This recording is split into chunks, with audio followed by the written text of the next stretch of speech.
வணக்கம் உறவுகளே, நான் உங்கள் ஆர்ஜே உதயா. இப்பொழுது ஒரு செய்தி பார்வையோடு உங்களை சந்திக்கின்றோம். இதுவரை நேரமும் காலமும் எங்களுடைய யூடியூப் சேனலை சப்ஸ்கிரைப் செய்யாதவர்கள் சப்ஸ்கிரைப் செய்துவிட்டு வாருங்கள் வீடியோவுக்குள். இலங்கை நாட்டு மக்களுக்கு அவசர எச்சரிக்கை. மக்களே மிக அவதானம், அதற்காக பயம் கொள்ள தேவையில்லை. இலங்கை வடமத்திய மாகாணம் சப்ரகமுவா, காலி, கண்டி, நுவரெலியா, அம்பாறை, மட்டக்களப்பு, திருகோணமலை, வடக்கே முல்லைத்தீவு, கிளிநொச்சி, யாழ்ப்பாணம் ஆகிய இடங்கள் நாளை இடியுடன் கூடிய கனமழை கடும் காற்றும் வீச காத்திருக்கின்றது. இதனை யாழ்ப்பாண வானிலை பீட உத்தியோகஸ்தர் நாகமுத்து பிரதீபராஜா தெரிவித்திருக்கின்றார். இவரின் கணிப்புகள் எப்போதும் பிழைத்ததில்லை, எதற்கும் துணிச்சலாகவே இருப்போம். இலங்கை தீவு ஒரு பள்ளத்தில் இருப்பதனால் அடிக்கடி மண் சரிவுகளும் நடந்து கொண்டேதான் இருக்கின்றது. இதற்காக எச்சரிக்கை இருப்பது நல்லது. மக்களுக்கு இயற்கை ஏதோ ஒரு சாபத்தை கொடுத்திருக்கிறது போலவே தெரிகின்றது. இதையுடன் சவால் விட வேண்டாம், ஆனாலும் சரி செய்ய முயல்வோம்.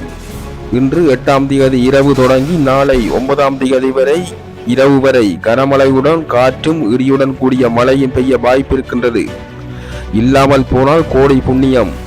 மனிதர்கள் மட்டுமல்ல, விலங்குகளும் கால்நடைகளும் விவசாயிகளுமே அதிகம் பாதிக்கப்படுகின்றார்கள்.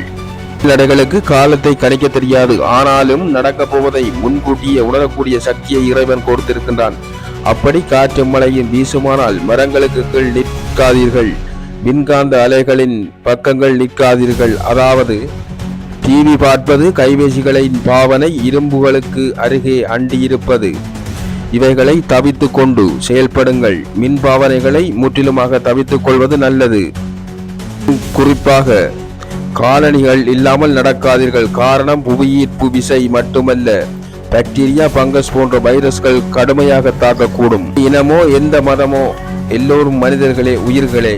ஒரு உயிர் உன்னதமானது. இலட்சியத்தை விட்டு இயற்கைக்கு உண்மையாக இருப்போம். இயற்கை நினைத்தால் எதையுமே நொடி பொழுதில் அழித்து விட்டு போகலாம். அந்த சக்தி இறைவன் கொடுத்திருக்கின்றான். இயற்கையே இறைவன், இறைவனே இயற்கை. நாளைய விடியல் மட்டுமல்ல, இனிவரும் நாட்களும் நமக்கு நல்ல பொழுதாக புலரட்டும். ஒரு உயிரை பிரிவதென்பது சாதாரண விடயமல்ல. உயிரை விட விலை மதிப்புள்ளது வேறு எதுவுமே இருக்க முடியாது. இது வெறும் செய்தி மட்டுமே அன்றி பயமுறுத்துவதற்கோ எதற்காகவும் இந்த செய்தி போடப்படவில்லை. முற்றிலும் உண்மையின் மறுபக்கம். இப்பொழுது வானிலை மையத்தால் வெளியிடப்பட்டுள்ள துல்லியமான தகவல் இதோ. வங்காள விரிகுடாவில் இலங்கையின் தென்கிழக்கு பகுதியில் நிலவி வரும் ஆழ்ந்த காற்றழுத்த தாழ்வு நிலை இன்று 12 மணியளவில் பொத்துவில் நகரத்திலிருந்து சுமார் 250 கிலோமீட்டர் தென்கிழக்கில் அமைந்துள்ளது. மேற்கு வடமேற்கு திசையில் நகர்ந்து நாளை 9ஆம் தேதி ஜனவரி 2026ஆம் ஆண்டு மாலை 5:30 மணி முதல் 11:30 மணி வரை கம்பாந்தோட்டை முதல் கல்முனை வரைக்கும் உள்ள இலங்கை கரையை கடக்க மிக அதிக வாய்ப்புள்ளது. தீவின் பெரும்பாலான பகுதிகளில் மேகமூட்டமான வானிலை நிலவும். வடக்கு, வடமத்திய கிழக்கு, ஊவா, மத்திய வடமேற்கு மற்றும் தென் மாகாணங்களில் இடைக்கிடையே மழை பெய்யக்கூடும் அல்லது இடியுடன் கூடிய கனமழை பெய்யக்கூடும். மற்ற பகுதிகளிலும் பல இடங்களில் மழை அல்லது இடியுடன் கூடிய மழை ஏற்படும் சாத்தியம் உள்ளது.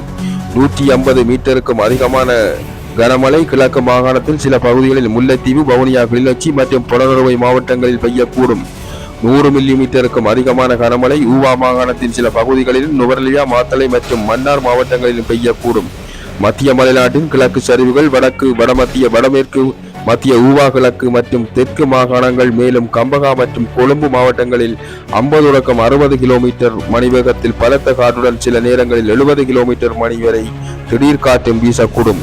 இடியுடன் கூடிய கனமழை மற்றும் தற்காலிகமாக ஏற்படும் பலத்த காற்று காரணமாக ஏற்படக்கூடிய சேதங்கள் குறைப்பதற்காக பொதுமக்கள் தேவையான முன்னெச்சரிக்கை நடவடிக்கைகளை மேற்கொள்ளுமாறு கேட்டுக்கொள்ளப்படுகின்றார்கள். நன்றி.